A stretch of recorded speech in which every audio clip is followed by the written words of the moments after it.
This is Democracy Now!'s global live coverage of the March for Our Lives in Washington, D.C. Hundreds of thousands of people have come to the nation's capital. Some of them came from Chicago. Can you tell us your name? Darlene Jones from Chicago, Illinois. And why are you here? I'm here to support my son in the movement on stopping the gun violence. How old is your son? My son is 15 years old, Keyshawn Newman. Keyshawn Newman, 15 years old. And he was on the stage today? Yes. Now, you're wearing a little sign. It's like a ticket. It's like a price tag that says $1.05, and under it says, politicians like Marco Rubio receive millions from the NRA. Don't put a price on us. $1.05 per child? Per child. What are you concerned about in Chicago? The gun violence and the constant senseless shooting. How bad is it in Chicago? It's really bad. We don't have mass shootings, we have daily shootings. Do you feel that the media doesn't cover communities of color as much as it does when it's a whiter community? I do. Her son is here. Oh my baby! So, your name is? Keyshawn Newman. Keyshawn. And tell me about that price tag you have on your wrist.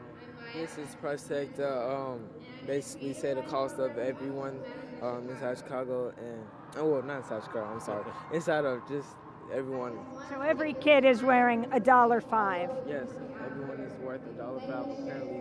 What message do you have for Congress today? Your buttons say demand justice and march for our lives, and enough is enough.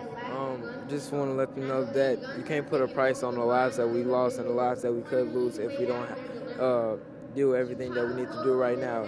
There can be a lot more if we don't take action. And your name? Father Mike Flager from St. Sabina in Chicago. So you all came together? Yes. Talk about the issue in your parish. Well, we live in the south side of Chicago where violence is an everyday thing. We live in a trauma center, and we don't have post-traumatic stress. We have present traumatic stress. Our neighborhood is filled with balloons and teddy bears and yellow police tape and sirens and helicopters. That's the music of our community. And it's been ignored and neglected constantly over and over again. And it's a shame on Chicago. We just heard, Amy, the other day, last week, that the United States Navy medics are now sending to the Stroger Hospital in Chicago for training because it's the closest thing they can find in America to a battlefield. Repeat that? United States Navy medics are being sent to Stroger Hospital, the county hospital in Chicago, for some training because it's the closest thing they could find in America to a battlefield. How damn ridiculous is that in America? We should be ashamed of that. The governor, the mayor, the president, every elected official should be ashamed of that in this country. Our black and brown lives don't matter. And I'm so glad that the people from Parkland, we flew them in last week. They met with our young people for the whole day. And Tishan and others were there. We met with them and said, we want to connect the dots. They want to connect the dots with us. Tishan, you met with the Parkland students? I did. They came to Chicago? Yes, for the meeting that we all had. We all came together inside of one room to have the same cause and show that we support each other in everything that we all do. Let me ask the same question I asked your mom. If you think that when a mass shooting takes place in a white community, it gets more attention than in yours. Can you repeat the question? When a mass shooting takes place in a white community, that it gets more attention than the daily shootings in your community. Do you feel that way? Yes, I do feel that way, but at the same time, right now, I say that from that shooting that we have now and the shooting that we have every day, it's still a light that we have. So now we got to use that light to make awareness and have everyone else know the struggle that we all share. So, Father, what are you doing in your parish, this city that is a trauma center, Chicago? Right.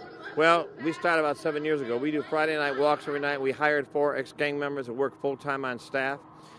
We started a program called Strong Futures to take 50 at-risk youth and put them into jobs and stability. These are all people with felonies. Here's what happened.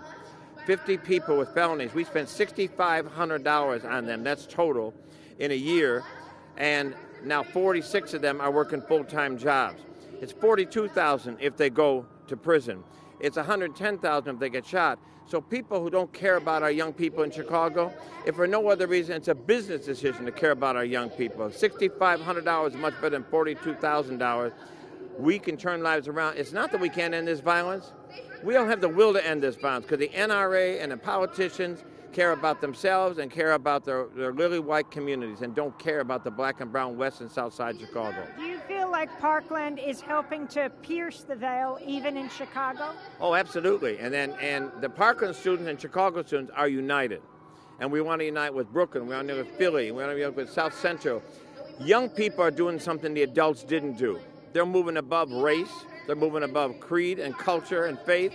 They're coming together, Jews, Christians, Muslims, bonding together as young people. And you know what else young people are doing? They're impatient. They have phones. They want something they want the answer right now. I love that about our young people. Stay impatient because the adults have gotten used to this madness in our country. Young people fight back.